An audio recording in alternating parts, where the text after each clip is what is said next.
Awesome. Ladies and gentlemen, boys and girls, welcome back to the Bokeh Podcast. It's been a little bit since we've done a live stream, and it's good to have you here today. For those of you that may be live streaming or will be live streaming with us on youtube.com/Bokeh Podcast and facebook.com/Bokeh Podcast, make sure to join the conversation. Chime in, say hello, let us know where you're listening from, and ask questions, comment along the way as well. This is meant to be an opportunity for you to join in the discussion. So if you have a question for our guest, who I will be introducing here in just a second, if you have a question for Mary along the way, don't hesitate to jump in, ask those questions, and we'll respond to them as we can through the conversation. For those of you that are listening to the audio version of this after the fact, as I always say, please come join these live streams, join in the conversation, make it a group discussion. If you follow us on Instagram.com/Bokeh Podcast, you can keep up to date with the latest information about upcoming live streams. We'll be doing 1 to 2 a week. We're doing just 1 a week there for a bit. We're going to move back to doing probably an average of about 2 a week. And so you'll have plenty of content coming your way and plenty of opportunity to come join the conversation as well. And then, as always, as I promised I would do, I did make a donation to Charity Water before we got started today. And of course, I just share that. You can see the receipt on the screen for those of you that are live streaming, just for a little bit of accountability. But I just share that for the sake of encouragement.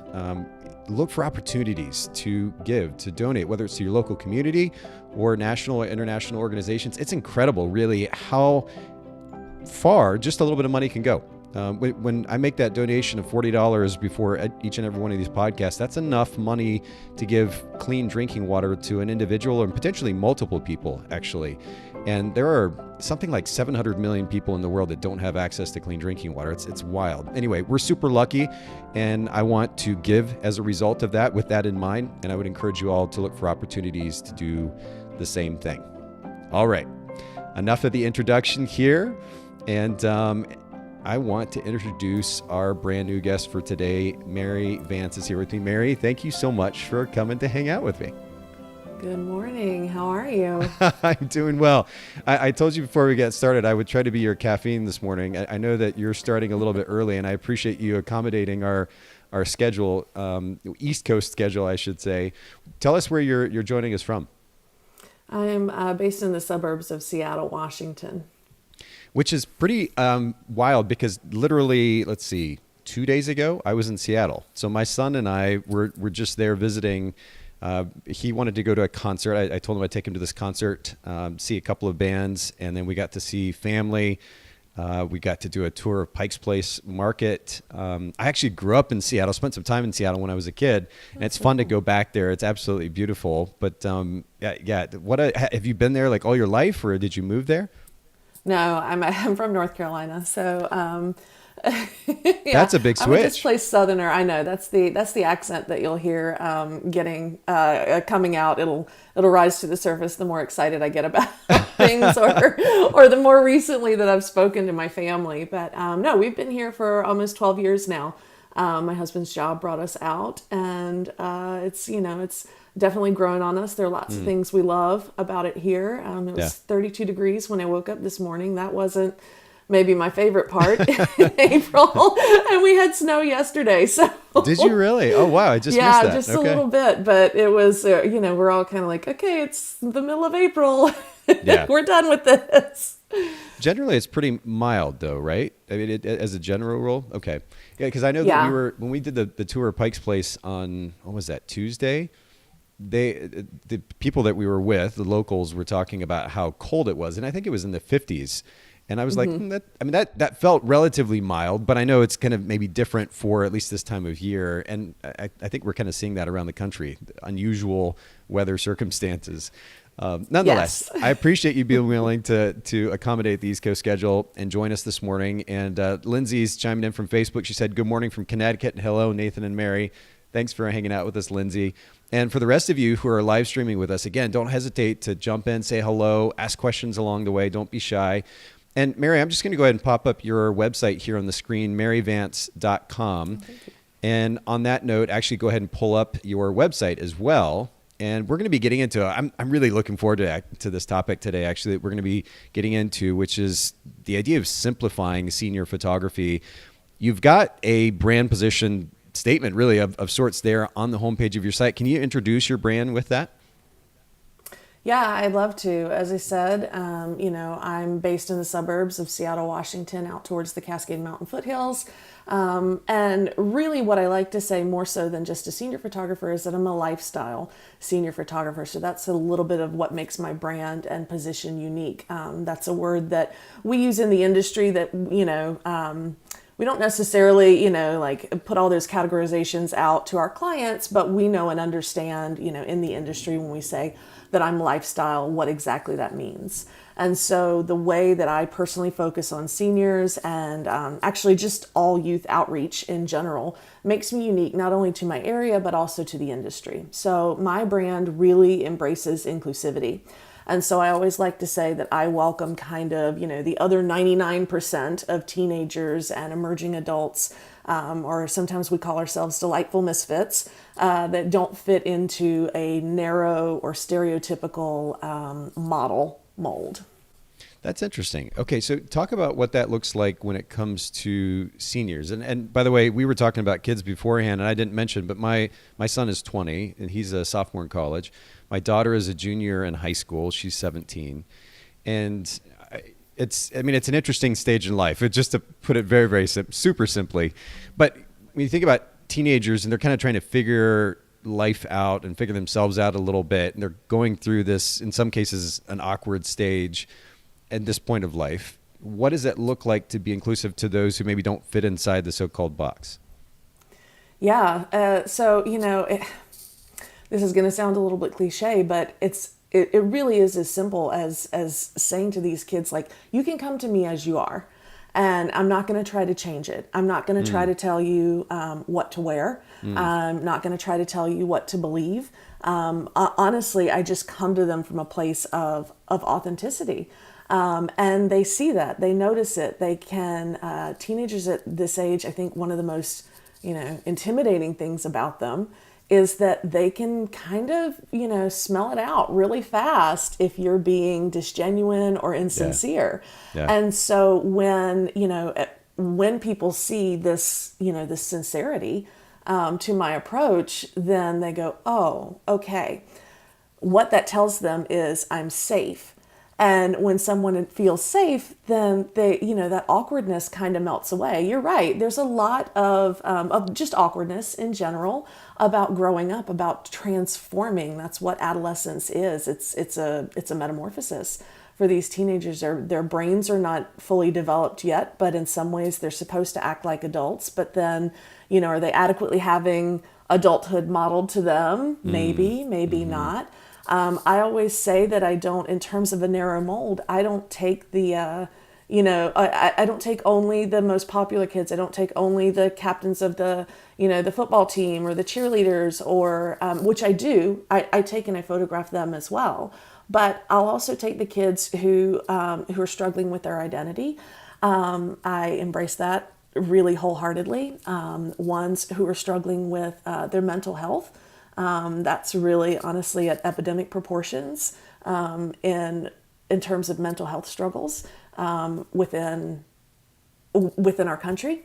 Sure. I also take the kids who are failing in math, Which are probably a good percentage, right? Just, and who think, or the kids who think that because they got 1B on a test, then they have no life trajectory, for the rest of their life. And so kind of seeing that and you kind of get this letdown, this sigh of relief when seniors kind of come to me and they're like, wait. Okay, you mean this is an adult in my life who's not going to put added pressure on me to be something else, to do something else, who's not going to try to live vicariously through me or anything like that. So, sorry. I get real impassioned about loving and caring for these kids. I get that. You know what?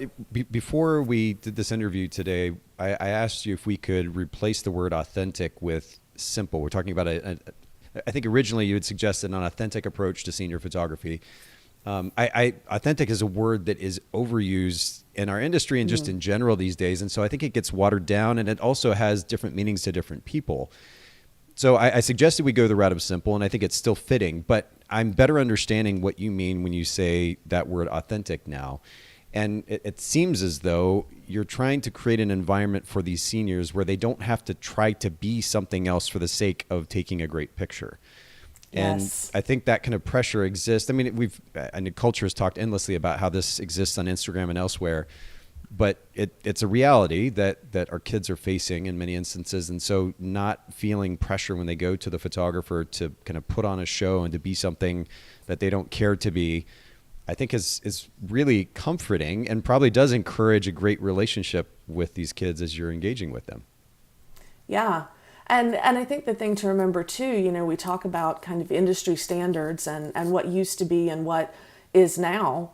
And one of the important things or distinctions I think for us to keep in mind as photographers is that our lives were not existing under the same lens, literally under the same, camera in your face every single day that seniors now are growing up with. Sure. You have 10-year-olds who are already, have their Instagram account and have followers and things like that. I'm like, you can't make any mistakes without it being out there in the world. And I think back to my own life, and I'm like, man, there are so many mistakes that I'm so glad I got to learn from and then leave behind.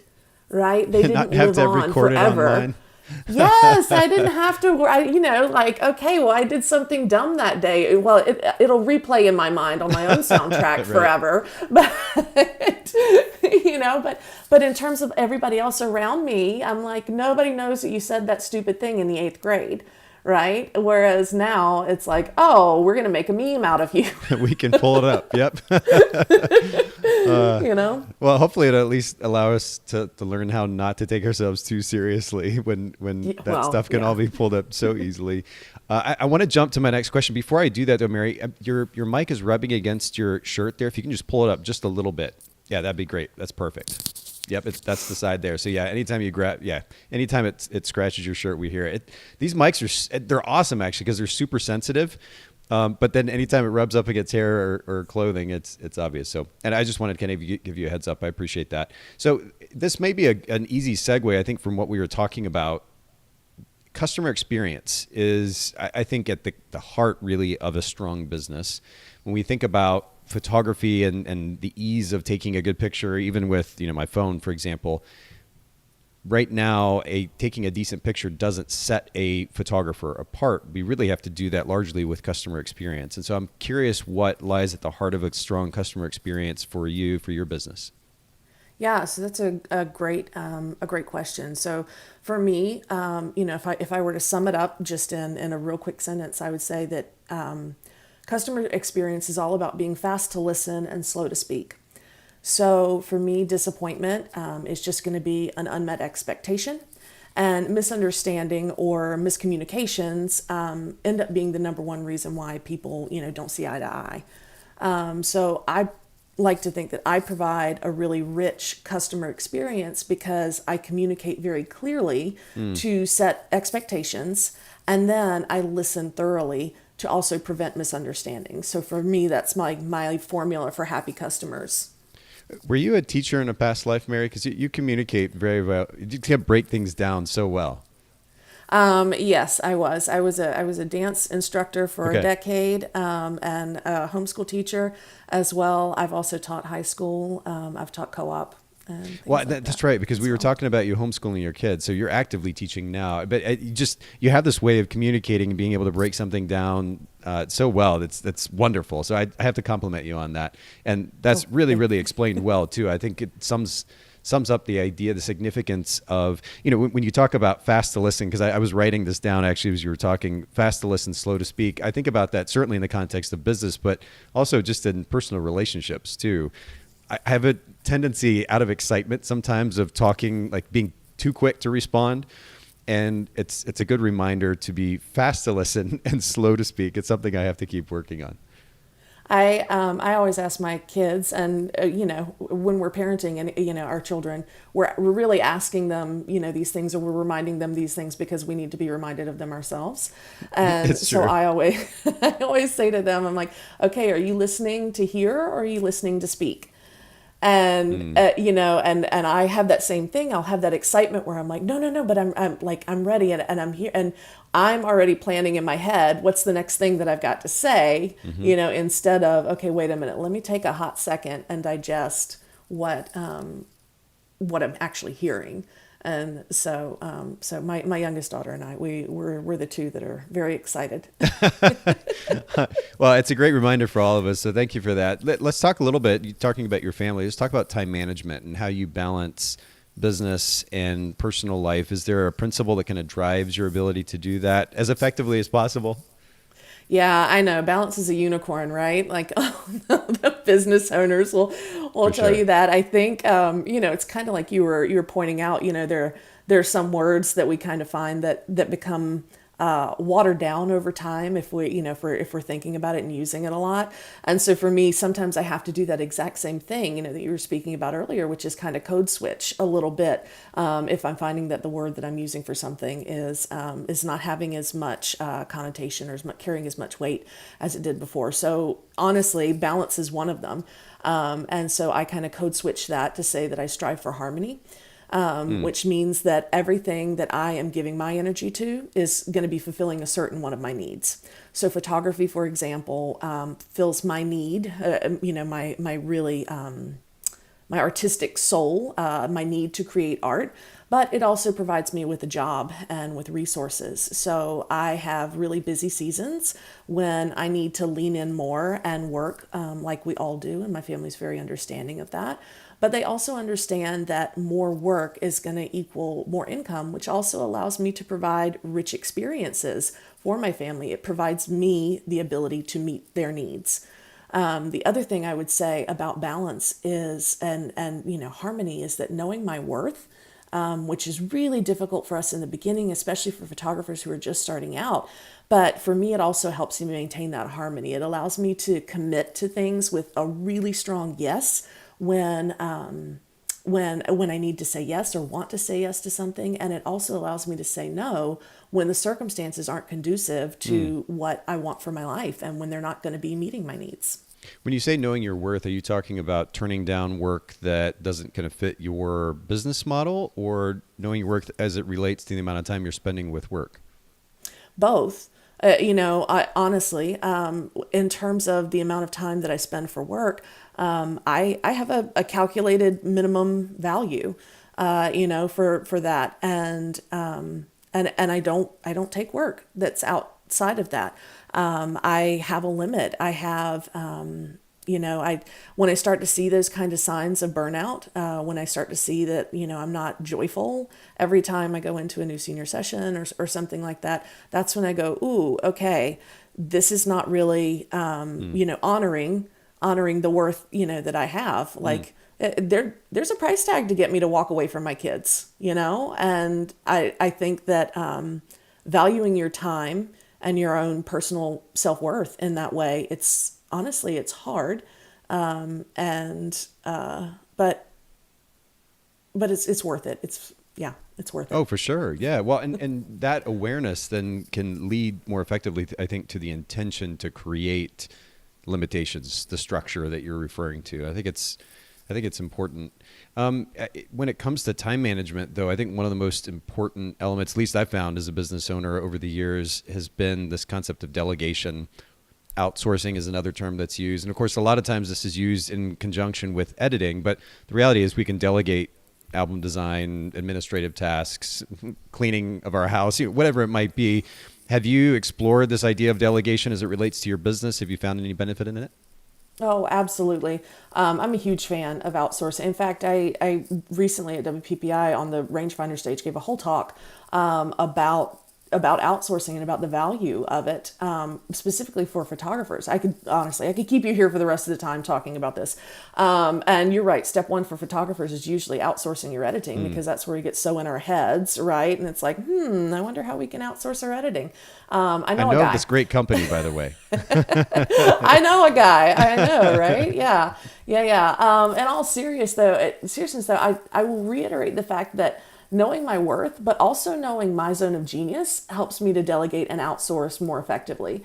So, as I said, I really value my time. And I have my hourly minimum rate calculated, so I won't work for less than that. Now, I know that this skill, my art, what I can create, is also really valuable. And so I'm of the opinion that if you have a strong brand and a clear voice as, as the visionary, as the lead of your company, then the only thing that you can't outsource is actually being the face of your business. And for everything else, I look around and I go, oh, there's probably someone out there who does this better than I do. Someone that this is their zone of genius and their opportunity to shine in what they're doing. And you're right. Sometimes that is, hiring a housekeeper so that you can work on your business. Sometimes it's hiring an accountant, or one of the other jobs that I do is I'm an integrator, which is basically like a COO, and I work for someone who is who's very much so an artistic visionary, and the operations stuff, some of those details are not operating in her zone of genius. And so I come along beside of her and we make a great team in that way. And so honestly, I'm just kind of the opinion that as many things as you can delegate to as many areas, as possible, then send them out, right? I am not the only person who can make a spreadsheet. I am not the only person who can write an email. And I'm certainly not the only person who can edit my photos. And in fact, there are people who edit thousands and thousands of photos every single day who are really stinking good at their jobs. I would say so. Right? Yeah, I know. You're like, yeah, I work with all of them, and they're right there. And that's what they are really passionate about. That's what they love to do. And that's what provides rich experiences and rich lifestyles for their families, So I'm like, send it, send it out if I can. Well, I mean, you've talked multiple times already about your understanding, your awareness of your value when it comes to time, and how that, of course, translates to what you need to charge. And with that kind of understanding and awareness, I think it also is helpful in that you are aware of how to spend your time, what you can spend your time on, and what you can delegate. I think a lot of times photographers, just business owners in general, small business owners in general, aren't necessarily aware of the value of their time that you're referencing. And that's what kind of limits, initially anyway, their consideration even of the idea of delegating something. A lot of times the conversation when it comes to outsourcing or delegating ends with, do I like to do it or not? Not how does this translate to value for my business, or really the ROI on time spent for the sake of the growth of my business, and then also for the sake of creating more freedom in my life so that I can spend time with my family and my friends and be able to do something besides sit in front of a computer. And it just kind of ends with, do I like to do it or not? I like to watch Netflix. It doesn't mean that it's a good choice for spending my time day to day. So I think it's kind of a broken piece of logic that continues to be brought up for some reason. We have to consider what our time is worth, and then ultimately what our intentions are. And I love that that's been a theme for you through our conversation already. I also find that, and this is specifically, I find more often a problem that that female business owners have, that women in business have, is that they're asking for permission really often. Like, oh, can I do that? Can I actually hire a housekeeper so that I can go and work on my business? Can I hire a babysitter for a few hours to give me, a little bit of focused time to do what I really love and what I'm passionate about? I also find that expenditure is the other one. Is that people will get kind of bogged down in what the price tag of outsourcing a thing to someone else could be, and for that I always say, I'm like, okay, let's assume you're running at capacity right now. You're doing everything that you can do right now and today. If you're, whatever that number looks like for you, whether that's 10 sessions a year or, 150 sessions a year, whatever that looks like within the year, I'm like, okay, if you're at capacity, then you have no ability to grow. And so freeing up some of your time, even if it's just, again, with a housekeeper or with an editor or something like that, it essentially, takes you out of this little tiny pot that you're planted in and repots you into a bigger space that you're going to be able to grow and expand to all corners. Yeah. And so really what you're talking about is future growth when you talk about that. And that's also a hard concept, especially when you're first starting, right? We can't see beyond what's right in front. And I say that from experience because I've been doing this for a long time as well. Yeah. Like in the beginning, we're just worried about, getting the settings right. and can I fix that in post? Or just trying to get a little bit of business in. Yeah. Yeah, for sure. I just want one customer. I'm not thinking about what's going to happen when I have 100, Yeah. So. Well, but I think a lot of times, I mean, I can speak from personal experience here too. I didn't come from a business background. I didn't go to college for business. So the idea of building a business and what that meant and all the moving parts associated with that were foreign to me. And I had to learn that along the way. The idea of scalability and sustainability, those two terms they don't come natural for somebody who's not studied business and what it means to build and scale a business and think about the long term as you're talking about as well. So yeah, when we look at something costing $100 or $50 or a couple $100 in the case of a wedding, for example, to delegate that editing work to somebody else, there's that kind of initial twinge of, oh, that's cash that I could keep in the bank. But what we're not thinking about is how we could effectively grow our business if we're willing to hand that thing over, what we can then go spend our time doing that will actually translate to making way more money than we will spend for the delegation of that editing in that case. So yeah, we do have to learn to think bigger picture. And I love that you bring that perspective to the conversation. I think that's important. And Lindsay actually chimed in from Facebook. She said, I love the idea of repotting yourself so you can grow. I'm totally going to quote you. So good quotes coming from Mary today, Instagrammable quotes. Let me keep going here. One more question before we get into the topic of simplifying this approach to senior photography. What's the most impactful business or self-help book that you've read in the last few years that you would want to recommend to our listeners? Okay, this is like it's time to let the dirty laundry okay out on the front Fair porch. enough. See, there's my Southern. I'm like airing your dirty laundry on the front porch. I don't read self-help books. I don't read business books. Okay. I honestly couldn't tell you if I'd ever read one. I read fiction. Reading for me is complete escapism. I think you mentioned before, you're like, I like Netflix, but and so it's one of those areas where I'm like, okay, not everything that I do can actually be profitable, No, yeah, of or course can not. actually have a good thing. But so I read a lot of fiction, a lot of fantasy, a lot of character-driven stuff, which actually I guess does kind of help me with the storytelling aspects of video. Which is it's okay. is You really don't have to that's justify fun. it, Mary. I think for me though, in terms of like, what's at the root of that, right? Is where do you go for help? How do you ask for help when, again, I'm the same as you. I did not come from a business background at all. My parents were teachers and farmers.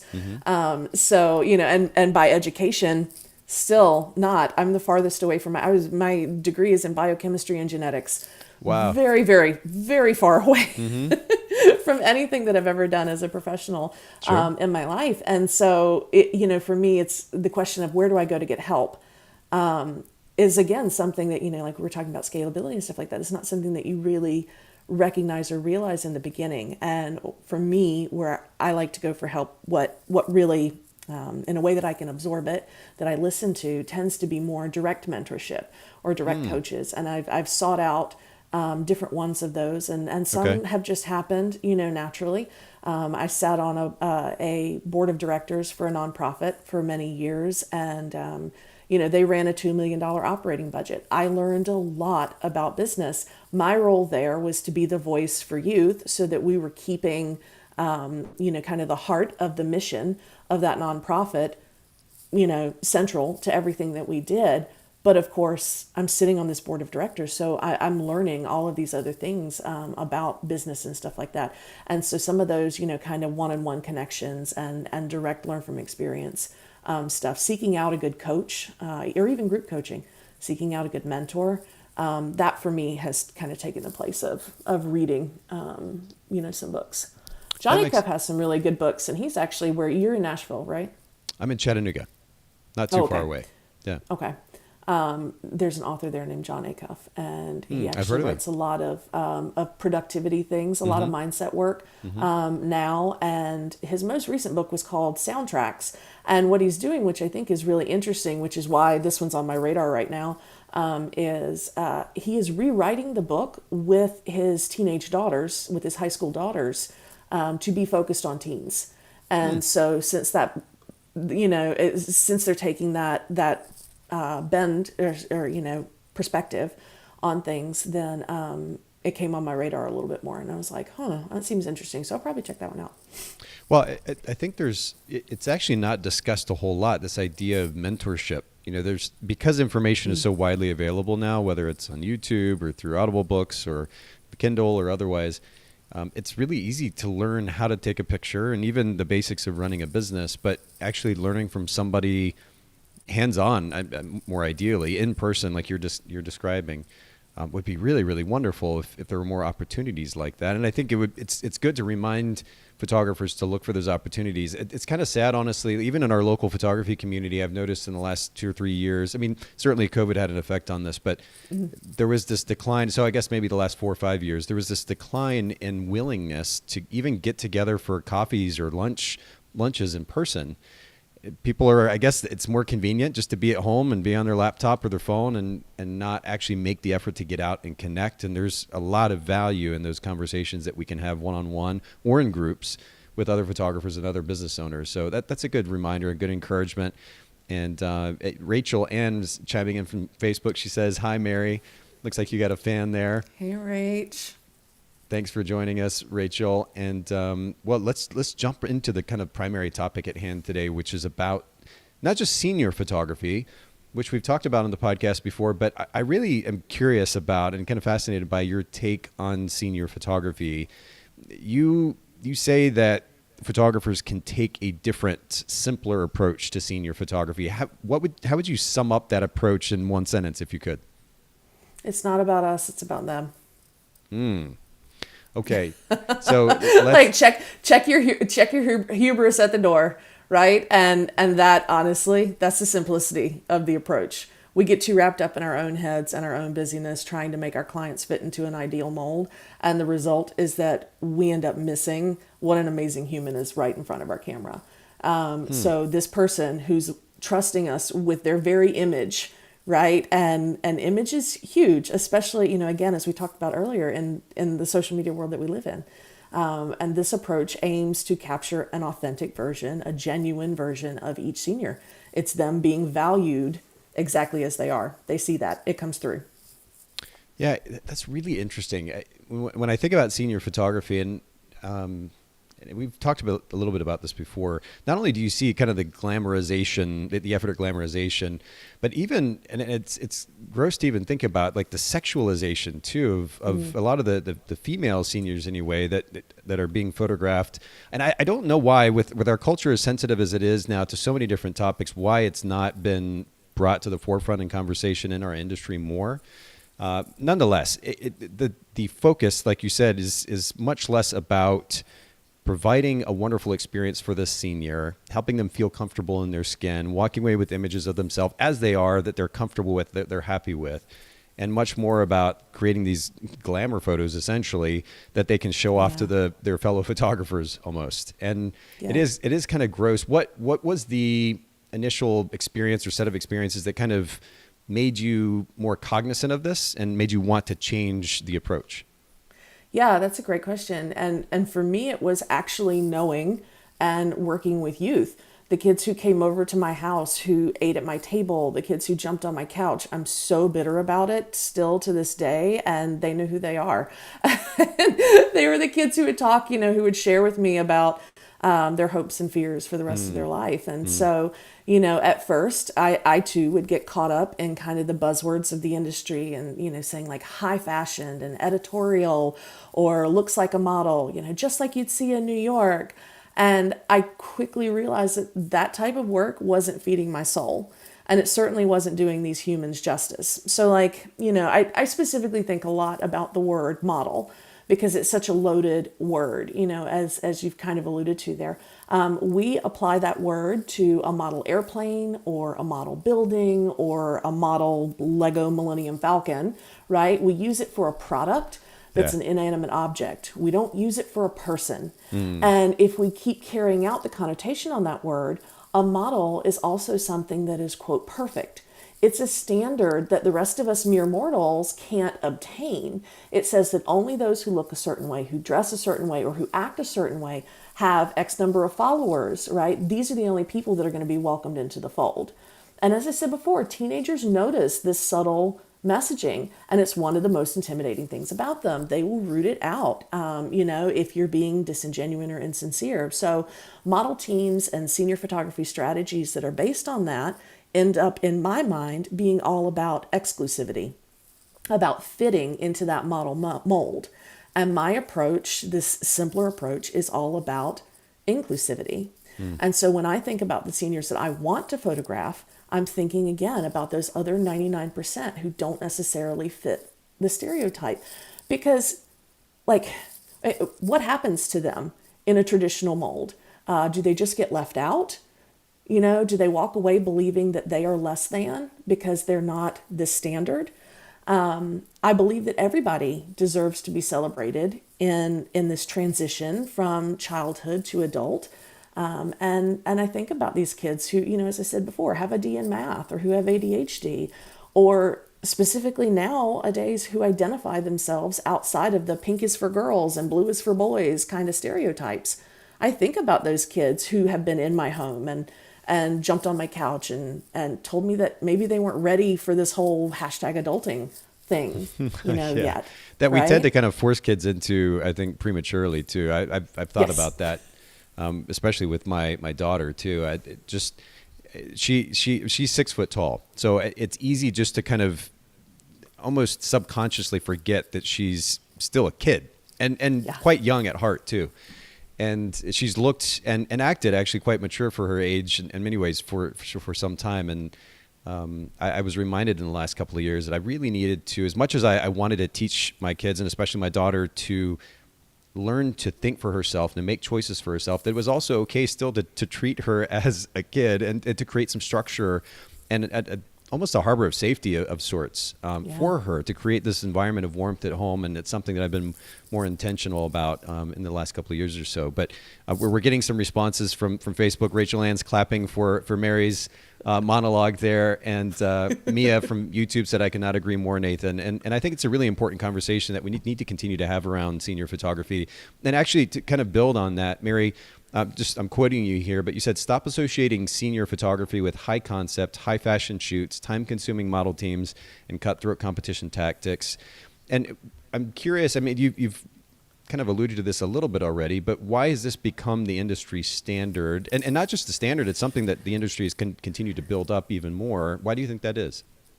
Yeah, I've been thinking about this a little bit, and honestly, Nathan, I don't know. I don't know, and I probably don't want to speculate or point fingers either at who came before me at the why it was the way it was in the past. What I really want is for photographers to know that there is another option available if what they see out there right now as the norm doesn't sit right for them. Senior photography is a really small subset of portrait photographers, but we are welcoming hundreds of thousands of new members into the club of adulthood every year, right? It's not like weddings or having a baby where there's some element of timing or choice. Youth are maturing into adults, no matter how much it breaks our mom hearts, right? So I think when I look at why is this the norm, I'm trying to be less focused on what created the symptoms that I see as problematic. And I'm trying to focus more on how I can affect the change moving forward. I want to see a full paradigm shift in senior photography. That's good. Well, again, I'm really excited that we're having this conversation, and we're going to keep it up. Do me a favor, Mary. Will you just push your hair back just a little bit from that mic? That's perfect. We're good to go. No, not a big deal at all. It's amazing when we listen. I think about the listeners in the car, because I listen to podcasts in the car a lot. And it's amazing. I guess as a podcast host and a producer, I think about the sounds that pop up over the loudspeaker and the stuff that is way more audible than we realize after the fact. So thanks for accommodating my attention to detail. It probably doesn't also help that I speak with my hands, and so I'm. Oh no, you're. Totally... I'm very animated for anybody who's not watching, who's listening to this. Now you can get a sense of the visual that goes with all of the static. Oh, no, you're absolutely fine. And you don't even have to hold your mic up any higher than it was. It was just rubbing against your hair. So not a huge deal at all. So one of the things you talked about, that there's benefit to photographers. And again, just to quote you here, because I want to understand a little bit about the thought process. You said that it can change photographers' businesses, change your business, supplement slower seasons, and give you a deeper appreciation and connection to your senior clients. I can understand the latter part there. I'm really curious about the idea of supplementing slower seasons. What's the thought process, like changing the business model to this model that you're talking about for senior photography? How does that supplement slower seasons or off seasons? Yeah. So, if you're a lifestyle family photographer who doesn't have, the skills, or you're afraid of interacting with and photographing teenagers, then this approach, will change your business, because you can learn how to confidently keep photographing those teenagers long after all the, elementary aged early childhood pose prompts, aren't working anymore.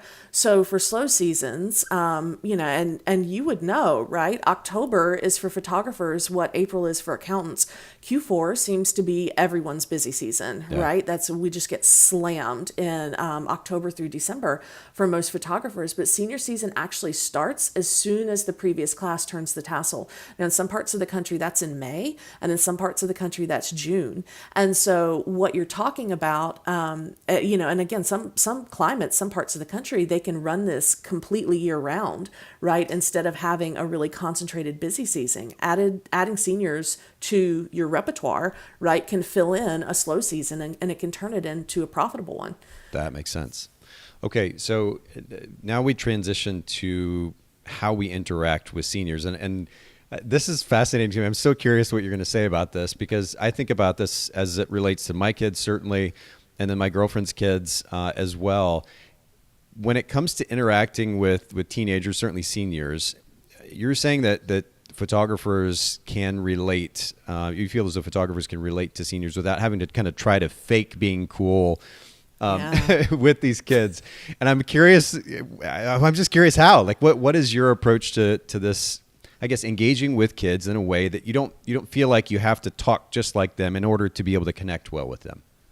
Yeah, well, look, no matter what, the words yeet or stan are never going to sound cool coming out of my mouth, right? Yeah. I am a 38-year-old mother of teenagers. That's just never going to happen. We're just never going to fit in with teenagers on that peer level. But that's okay, because you don't have to. And so, when I think about this conversation and interacting without having to fake being cool, I kind of break it into three do's and three don'ts. And so, I'll kind of cover the don'ts first. And again, there's not hard and fast rules. These are conversations, these are interactions, but there are some guidelines that I think will really, kind of stand up in terms of communicating to another person that you respect them, right? And so the first don't that I'd say to do is to don't add pressure about their often unknown future. So asking leading questions like, where are you going to college next year? What are you going to do for the rest of your life? How many kids do you want? Okay, well, maybe not how many kids do you want? That would be a little extreme. But what I want you to remember is that these questions are coming at them every day. And so people start asking these kids in the 9th grade what they're going to do with the rest of their life, and their brains aren't even fully developed yet. And so, God forbid that their honest answer is, I don't know. I have no idea.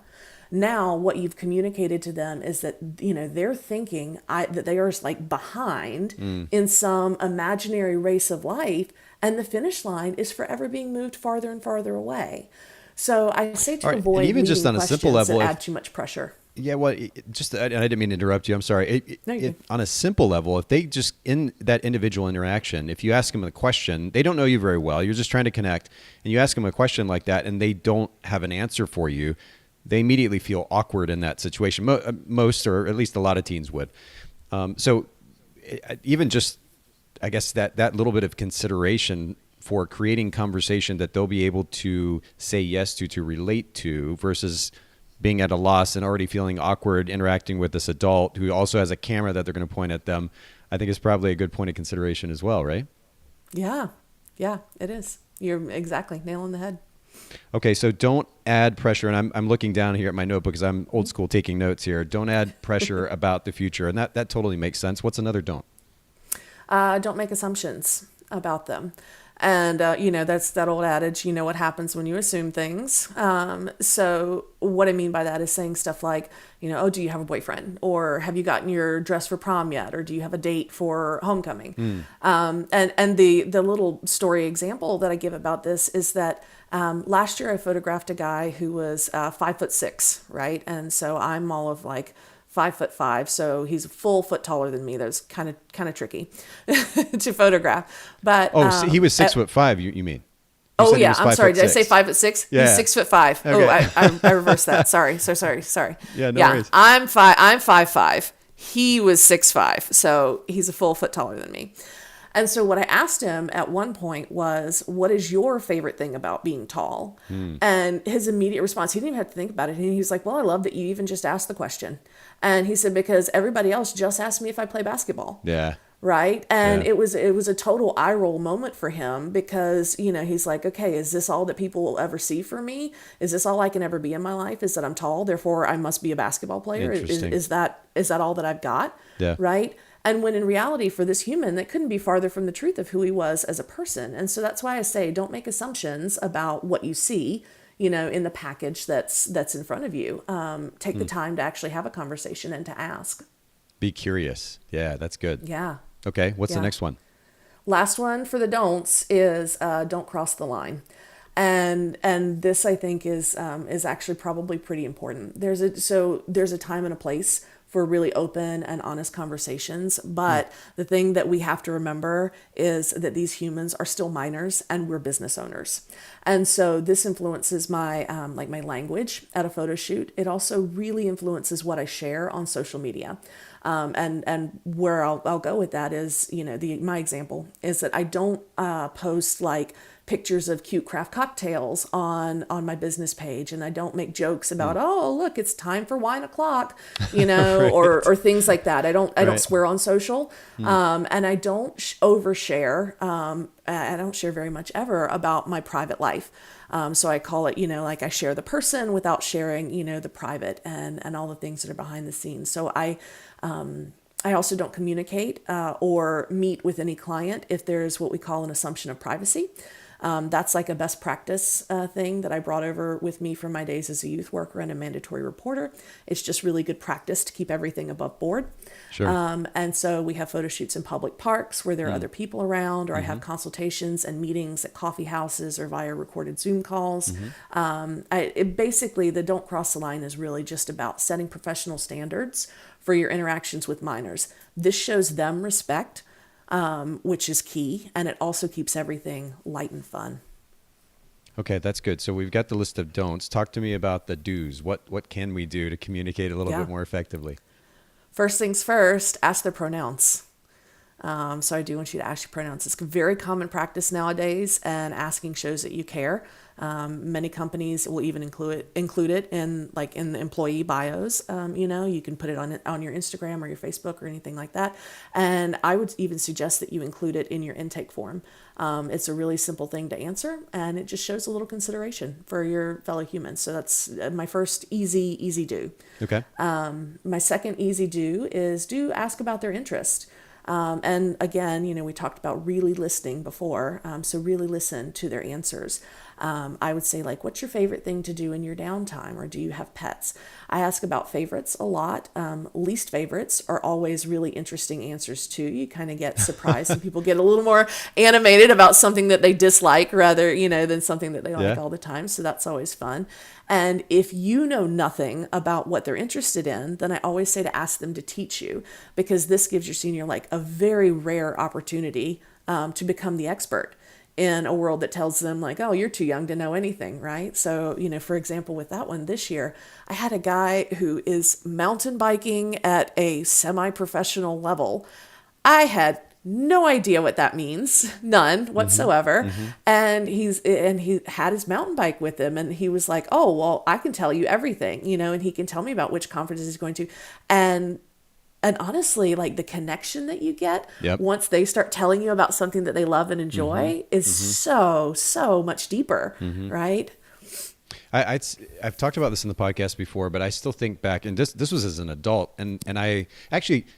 The primary experience was as an adult, but even when I was younger as well, I had a similar experience with another person where the person on the other side of me showed, first of all, just a genuine interest that like you were talking about, a teenager, anybody can really kind of tell if somebody's putting on a show for them. They're kind of going through the motions robotically, if you will, but they can also tell as a result, in stark contrast, somebody who actually cares, who actually really wants to know what this person is talking about or what they're interested in, like you're talking about this kid with mountain biking.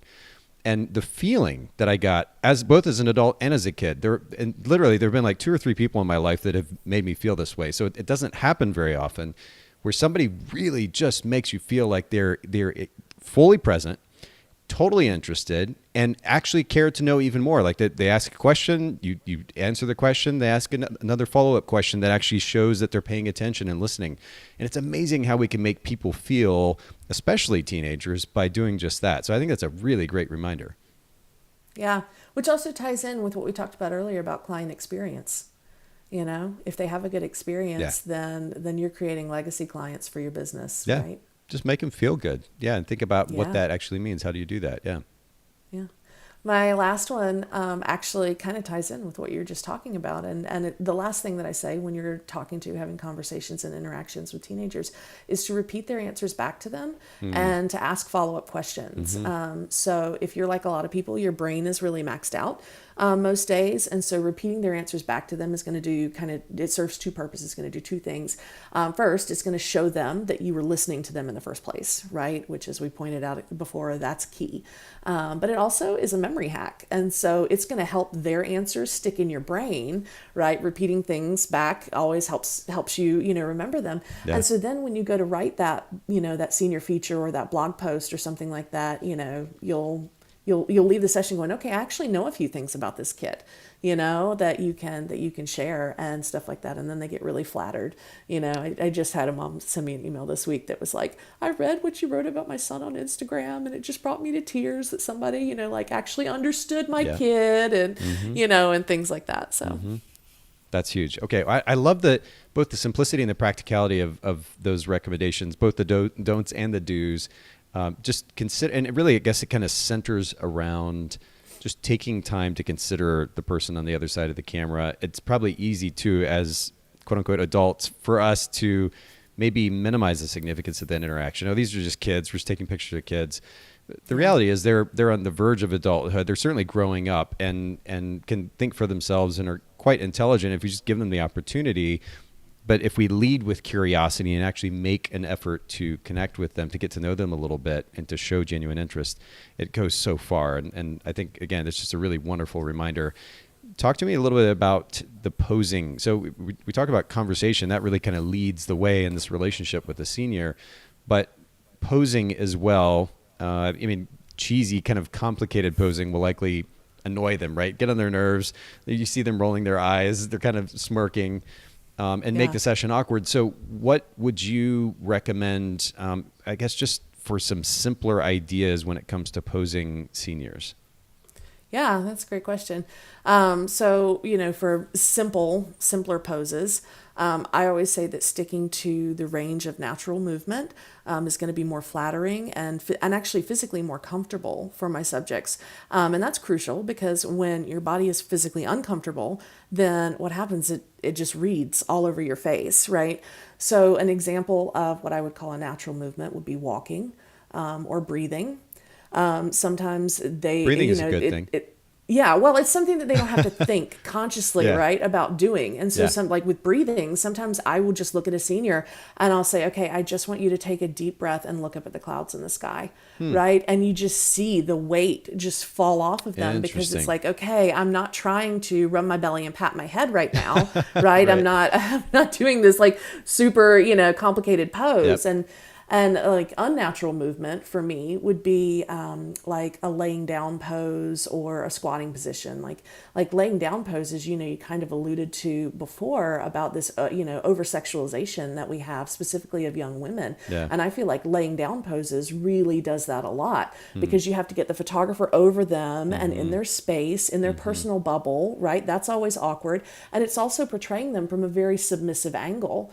Or like squatting poses, I think those are really unnatural as well. Or, like very complicated pretzel poses where one leg is here, you're balanced on this heel, you've got an arm over your head, things like that.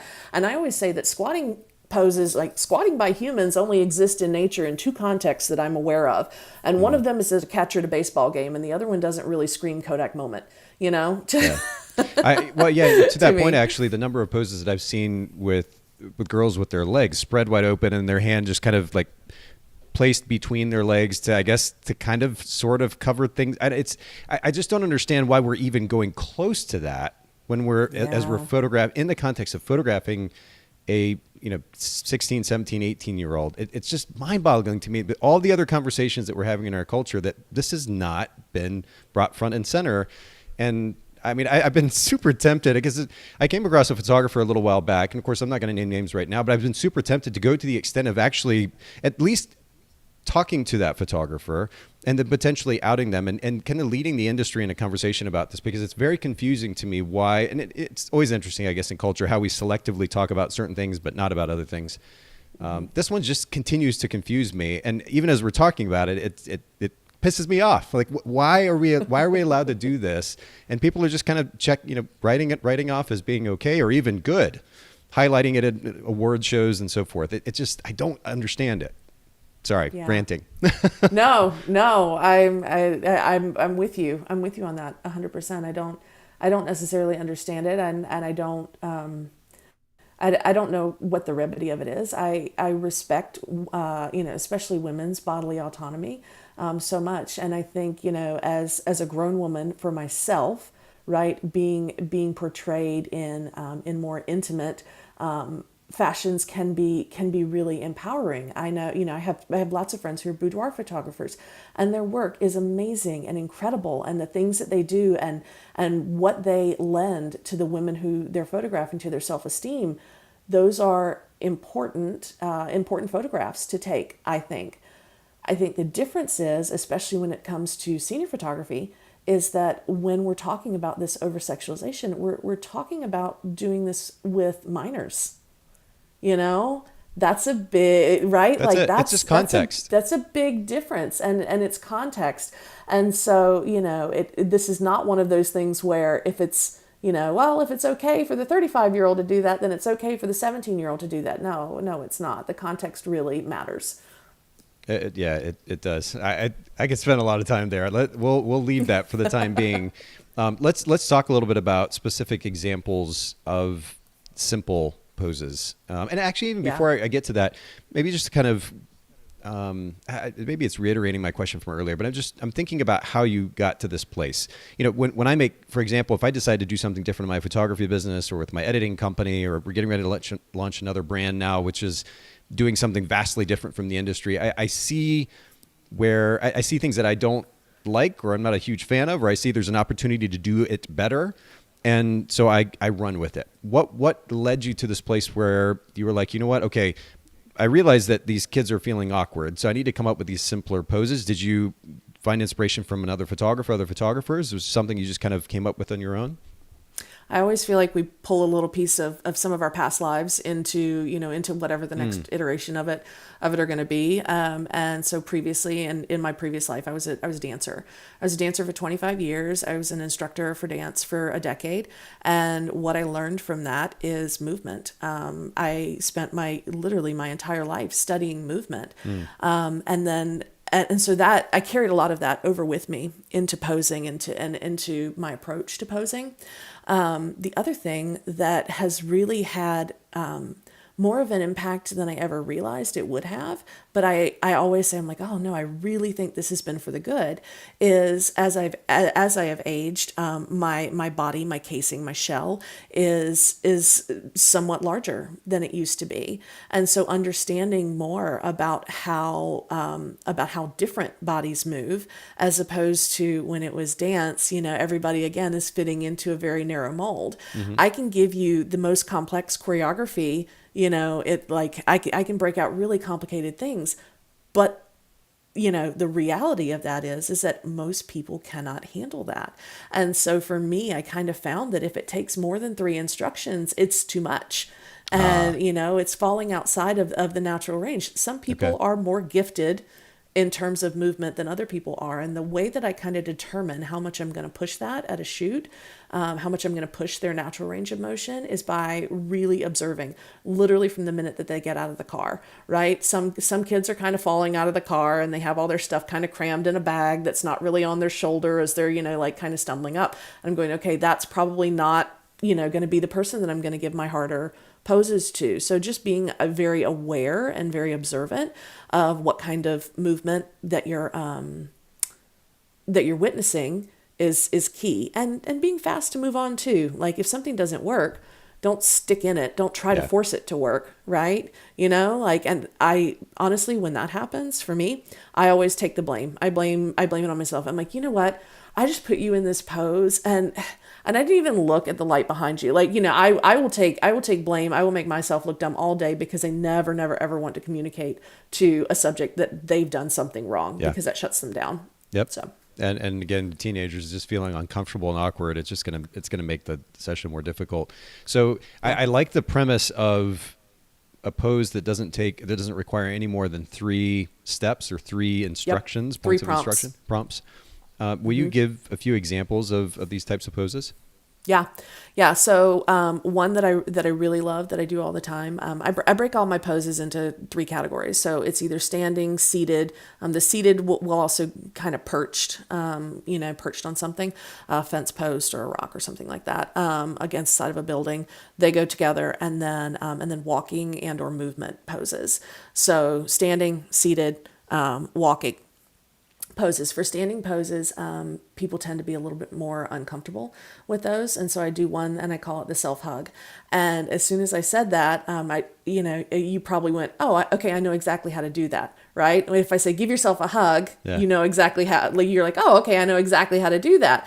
And so I was trying to think of poses that were a little bit more, conducive to if someone's just listening on the audio. But the way that I do that is that I'll turn their feet at, kind of a 30 to 45 degree angle from me standing, or, and I'll adjust my position a little bit.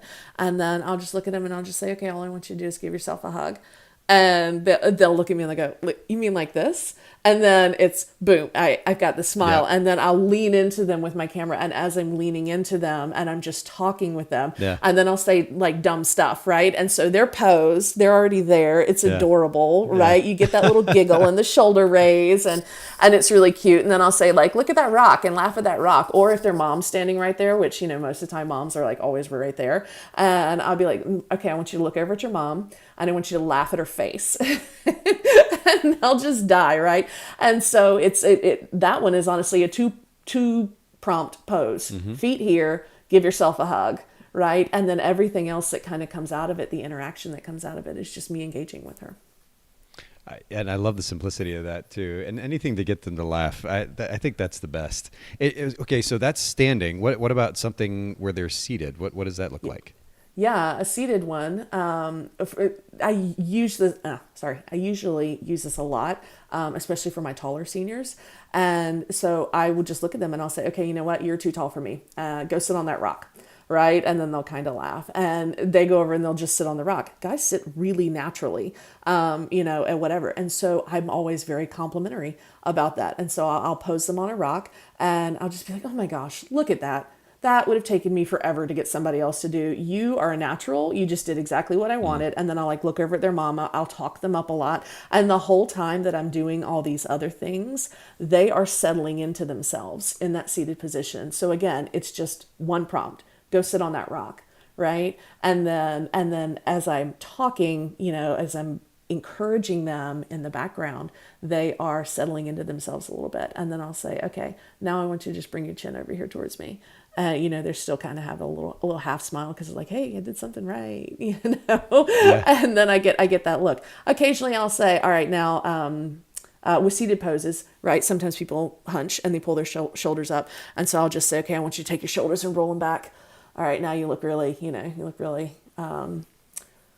really comfortable, or whatever that is. So that's a seated pose. And then let's see, walking movement poses.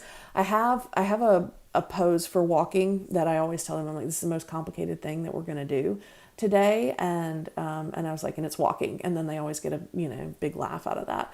And so when they walk, I teach them how to, I'm like, okay, what we're going to do today is the model walk. I know you've been walking your whole life. And I was like, but this is for photos. And so I tell them first, so prompt 1 is I want you to slowly walk towards me like you're walking on a balance beam. Pretty universal. Everybody understands that. And it tends to be fairly easy for people to do, even though we normally walk in parallel instead of on a balance beam. And the next thing that I'll say is I'm like, okay, now while you're walking, I just want you to give me an eye drive by. And they'll be like, what? And then I'll say, so, start on the left side and whatever's around us. Let's say start on the left side and look over there and then look here and then look here and then look here. And so as they're walking towards me, I just tell them, I'm like, give me a little eye drive by. And so we've got interest. So we've got, like they'll take a step and they'll look down and they'll kind of like impulsively, if they have long hair, they'll tuck their hair out of their way if they look down and then they move like that. And so it's all very, very natural, very in their range of everyday movement. They understand what it means to drive by something. They understand what it means to walk. So. Yep. Well, and by the way, for everybody listening in, and I popped up Mary's Instagram on screen multiple times through the conversation today. If you go to Mary Vance Photography, just like it sounds, on Instagram, of course, we'll link to it in the show notes at bokehpodcast.com. But you can scroll through and just see, and I'm doing this right now for those of you that are live streaming with us. You can see just the very simple, natural poses that Mary is describing depicted there on Instagram, and get a good feel for the style, the approach that Mary is describing. And it's really lovely. That's that one right there in the middle, that black and white. Yeah. That's a self-hug. I love it. And you can tell she's totally, she's like, oh my goodness, this is so funny. Yeah. I loved her. Oh my gosh, I love Kaylin. Oh yeah, she's just. I know all of these kids. I know all of these kids' names by heart. I'm a little upset. I write down every senior that I have for the year, and I keep it on a little list that stays with me all the time, just so that I can be thinking about them with intention and with purpose, and things like that. That's lovely. That's really lovely. Okay, so I think you'd mentioned to me before we get started that you've got a resource talking about poses to avoid for photographers who are interested. How can they find that resource? Yeah, so there's definitely a link in my Instagram bio for that, and it's 3 poses to avoid for a senior photographer. And I don't just tell you which 3 poses. It's free, by the way. It's just a PDF. You can download it. I don't only tell you about those 3 poses to avoid. I also tell you how to fix them. So we've alluded to a little bit of it today, but I give you better ideas. And there's a lot of images, obviously, to go with each of the sets of instructions, which I think will be helpful, especially since we're talking about podcasting or about posing in an audio format. Great. That's really nice. So we'll link to that in the show notes as well. But for those of you listening in, if you just go to, and I'll put this up on screen as well for those of you that are live streaming, Mary Vance Photography on Instagram, you'll find the link in the bio to that downloadable. And just to kind of round out our conversation, Mary, a few actionable steps that photographers can take, in summary almost, to simplify their approach to senior photography. What would those recommendations be? Yeah, so I like to break that down into kind of practical and mindset.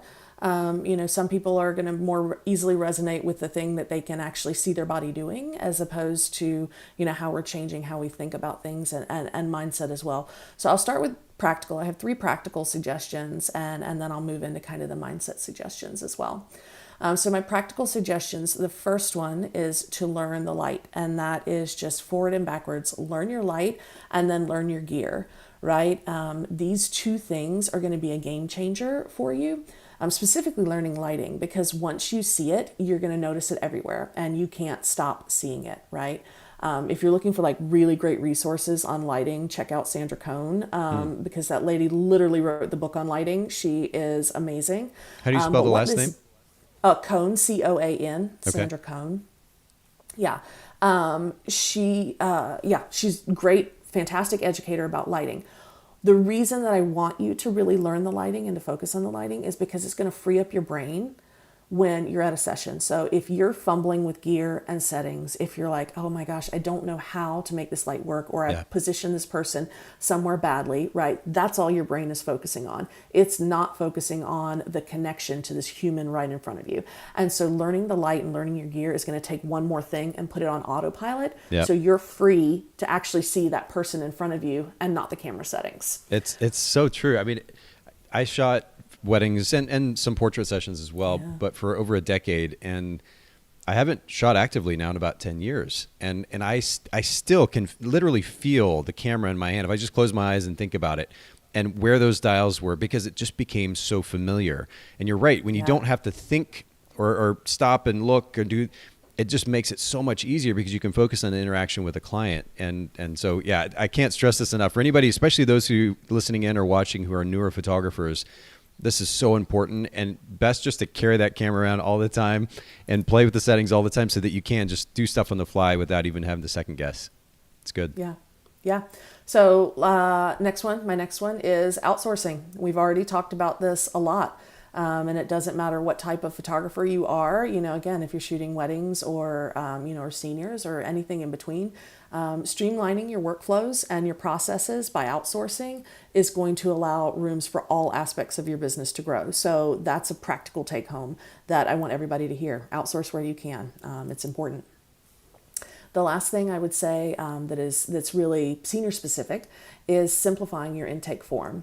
So other than the logistics, that I need to know for like bookkeeping or contract or things like that, I only ask one personal question. Well, 2. I ask their pronouns, and then the kind of free form question that I say is just tell me about your senior.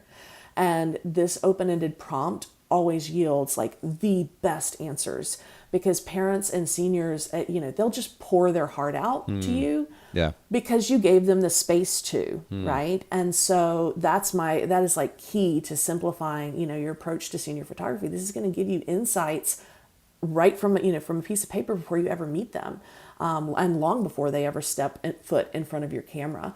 So simplifying your intake form to just say, hey, tell me about your senior. I want to know, right? That's communicating so much. It's a simple question, but it's a loaded question, Are you including in that any conversation about the types of places that they want to be photographed, or the look and feel of the images or anything like that? Or is that just something you kind of lead with? Those are check boxes. Okay. For me. Yep. So location specifically, I give them options of types. So I'll say city, field, mountain, or waterfront.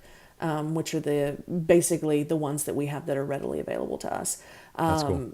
Sometimes I'll get, there's also a spot in the bottom for them to leave notes if they have a few notes. And occasionally I'll get somebody who says, hey, can I have it done like at the football field? Or, can I have it done in my grandma's backyard? She's got a really gorgeous property. And I'm like, maybe, right? So, I keep the location stuff down to my tried and true, the places that I know like the back of my hand. And that again is just one more thing that I'm allowed to put on autopilot when I go, because I know this location and I'm not worried about running around and what time the sun's going to set and things like that. Also, being in the mountains, we sunset times get adjusted as well. And so the sun will drop behind, a mountain, and I'll literally lose the light 2 hours before actual sunset. And so if I'm not familiar with the location, then I don't, I wouldn't know those things. Okay, so those are really great, simple, practical suggestions for simplifying this process. And then you talked about mindset as well. How can photographers kind of simplify their mindset when it comes to approaching senior photography? Yeah, I know. So these I think are more important, honestly. And I think that's a thing that we learn as we grow in business and as we grow as photographers too, is that, the longer we've been in this, the more we realize that what gear you have is not nearly as important as, as like your scalability and how much you're valuing your time and things like that. So mindset is important. My first practical suggestion would be to let go of all the shoulds. I don't want you to think that you should have a fancy client closet or that you should follow a certain trend or that you should edit a certain way. Instead, I want you to start paying attention to the seniors and which sessions specifically leave you more energized than exhausted. And then those are the types of sessions that you pursue, not the ones that somebody tells you should be taking. I know we're kind of running along here, so I'm going to try to speed through this a little bit. My next mindset one would be, my suggestion would be to stop focusing on your competition. I like to say that I don't have competition, I have industry peers. And so I want you to remember that while our clients are in high school, we're not.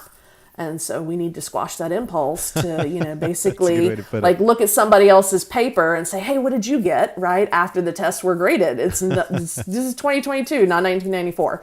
Right. We are encouraging others now. We are staying in our own lane. And the only person that you need to worry about competing with is the person that you were yesterday. The only business you need to focus on is yours right now. And you need to run it from a place of integrity instead of from a place of jealousy. So that's my next mindset hack, is to stop focusing on your competition. My final one is, if you don't know, ask. And I think this is important. And I'm giving anybody listening who's like, I don't know these things, I'm giving you permission right now, is to seek out a mentor or a coach.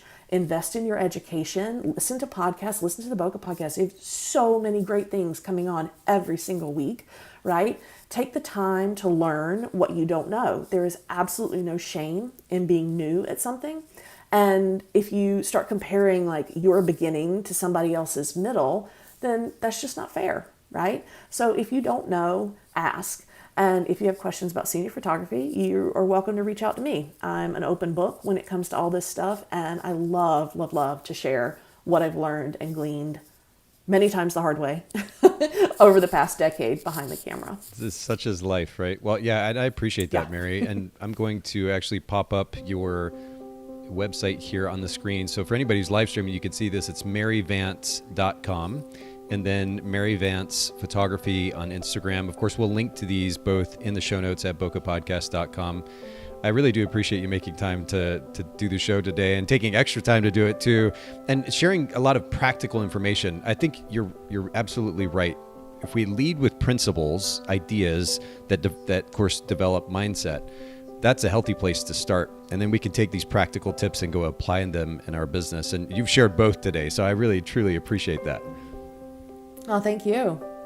Well, and for anybody listening in, make sure that you do go to the show notes at bokehpodcast.com. You can find all the notes, talking points, links, and so forth associated with today's episode there at bokehpodcast.com. And if you go to Mary Vance Photography on Instagram, you see that on the screen for anybody who's live streaming, you can get that free downloadable as it relates to posing more effectively with seniors there on Instagram at Mary Vance Photography as well. Thanks again, Mary. I really appreciate your time today.